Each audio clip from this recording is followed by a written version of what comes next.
Christmas time on New York's Fifth Avenue. The hustle and bustle of holiday shoppers, the many distinguished shops and department stores displaying their seasonal merchandise in stunning array, and the beautifully decorated trees in every window. Now you can have an expertly trimmed tree in your very own living room.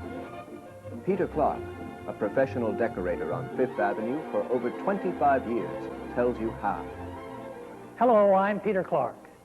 In this program, I'll be showing you step-by-step various ways of decorating your Christmas tree so that you can get professional-looking results in your own home.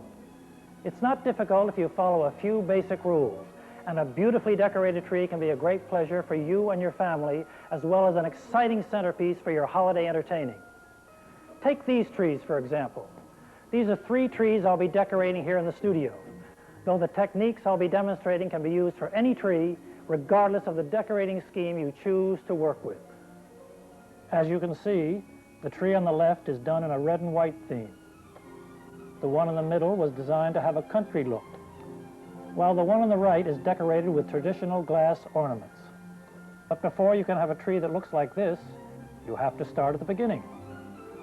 First, you have to choose a tree. Will it be live or artificial? That's a matter of personal taste, but I can offer some hints in selecting a tree once you've made that decision. When buying a live tree, the first consideration, of course, is the size and shape. The height of the tree depends on the size of your living room and your pocketbook. That resolved, consider the shape of the tree. Is it nice and full, without bare spots? If the tree has been tied during shipping, give it a good shake. The branches should fall gracefully into place.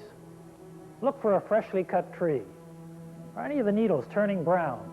Are they dry and brittle? Again, give the tree a good shake. If it sheds needles, you don't want it.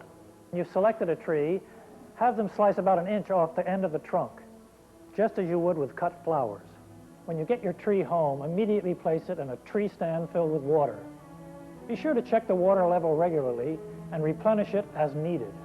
You may want to use one of the preservative solutions that are on the market to make your tree last longer. A good fresh tree should last about a month. Artificial trees, of course, require no maintenance, and that's a great advantage if you plan to spend some time away from home during the holidays. There are 2 basic styles which we have here in the studio. The panel tree has brush-like branches, which are attached to a center pole and held away from the pole by a notched metal hoop, which also keeps the branches evenly spaced. Top sections of artificial trees are usually in one piece.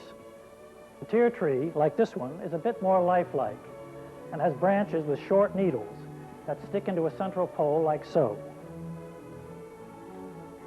Once the tree is assembled, it needs to be properly shaped.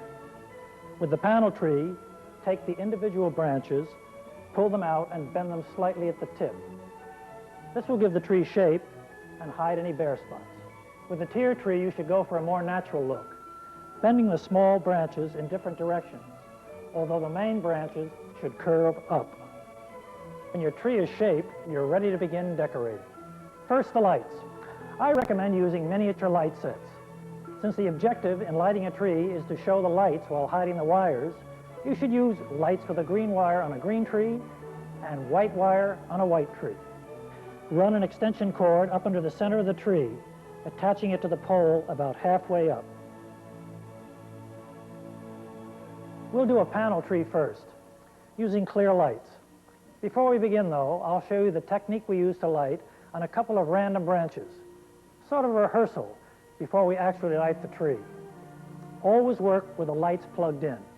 It's easier to see what you're doing, and you can tell if you have any burnt-out bulbs in the set. The wire is wrapped around each individual branch, starting from the base of the branch and working up to the tip, so that there are several on each branch, with one near the tip.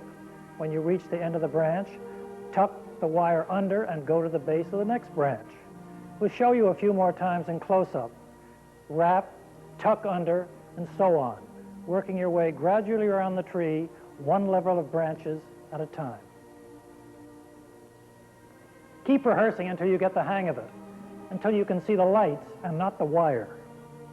Plug in the first string of lights, starting at the top of the tree with the bulb furthest from the plug end, wrap around the tree, as I showed you earlier, until the string is used up.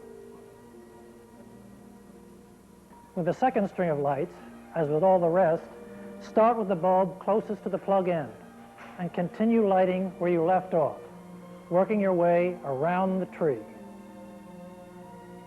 Just keep going along in this way until layer by layer the entire tree is lit.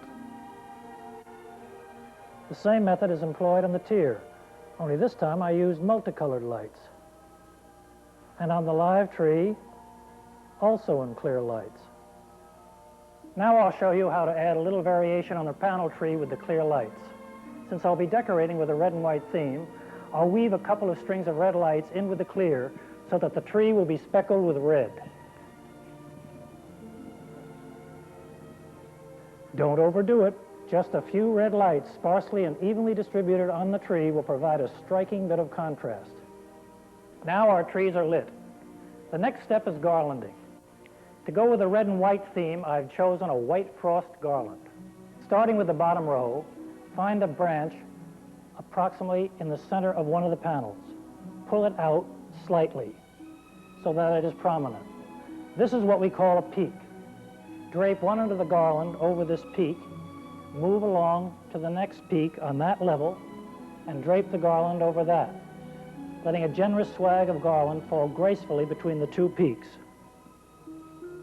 Continue along in this fashion until you've come around to your first peak. Break off any excess garland and move up to the next row. This also may take a bit of practice, but once you've acquired the knack, you'll be able to move along quickly.